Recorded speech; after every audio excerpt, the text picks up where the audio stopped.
Hello, students. This is the second part of your economics third chapter, money and credit.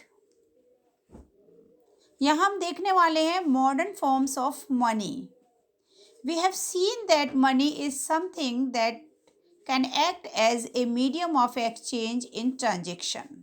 कोई भी काम हम करने जा रहे हैं तो उसके लिए हमें मनी की ज़रूरत पड़ेगी. अगर हम अपने प्रीवियस टाइम में देखते हैं या बहुत समय पहले के समय में देखते हैं, you can see the picture of Gupta coins, Tughlaq coins and other gold और सिल्वर कॉइन्स. और मॉडर्न कॉइन्स में आप देखेंगे नीचे 1 रुपये का एक कॉइन आपको दिखाई दे रहा है. तो डिफरेंट कॉइन्स जो है, चाहे वो गोल्ड के रहे हों, सिल्वर के या कॉपर के, और आज आप देख रहे हैं कि आपको जो मनी है, वो जो करेंसी है, वो पेपर नोट में और कॉइन्स में दिखाई दे रही है. आज पेपर नोट में आपको मनी मिल रही है.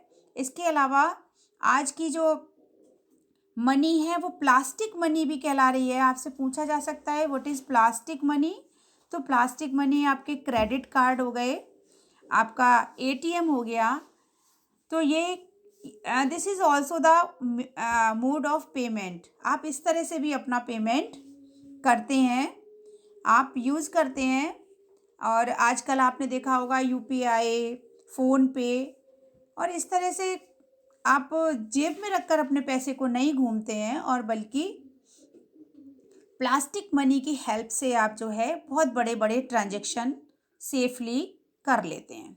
यहाँ पर जो मॉडर्न फॉर्म्स ऑफ मनी है उसमें हमारा जो हेड ऑफ द, आप कह सकते हैं, in India, the Reserve Bank of India issues currency notes on the behalf of the central government. As per Indian law, no other individual or organization is allowed to issue currency. अब आप देखिए कि reserve bank of India को जो है वो right है note छापने का. तो आप एक बात हमेशा ध्यान में रखिएगा कि रिजर्व बैंक ऑफ इंडिया ऐसे ही नहीं कितना भी नोट छाप सकता है. जितना आपके पास गोल्ड है उसी हिसाब से आप जो है अपनी करेंसी को छाप सकते हो, चाहे वो आपको नोट चाहिए हो या फिर आपको कॉइन चाहिए हो.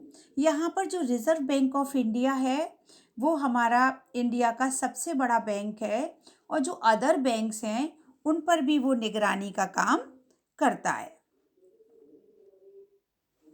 जैसे the other forms of which people hold money is a deposit with banks. As a point of time people need only some currency for their day-to-day needs.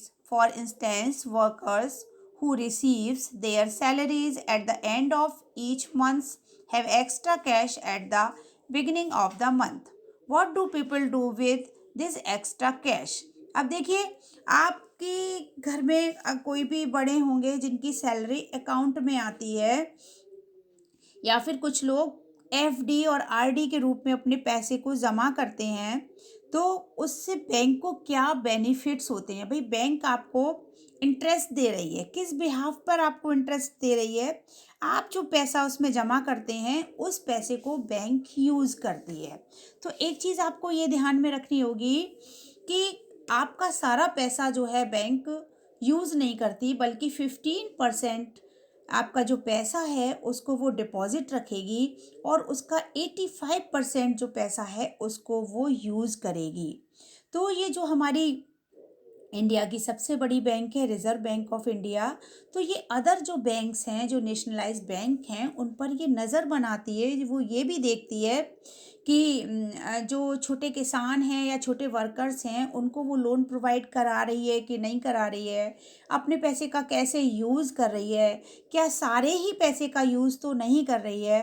तो इसके लिए आपको ये ध्यान में रखना होगा कि आप जो भी पैसा डिपॉजिट करते हो उसको बैंक 85% यूज़ करती है, और 15% उसको रिज़र्व में संभाल कर रखती है. आप जो बैंक में पैसा जमा करते हो उसके लिए वो आपको इंटरेस्ट देती है, और अगर आप पैसे को डेबिट करते हो या पैसा लोन लेते हो बैंक से तो वो उस पर बढ़ाकर इंटरेस्ट आपको लोन प्रोवाइड करती है और इस तरह से बैंक का काम चलता है।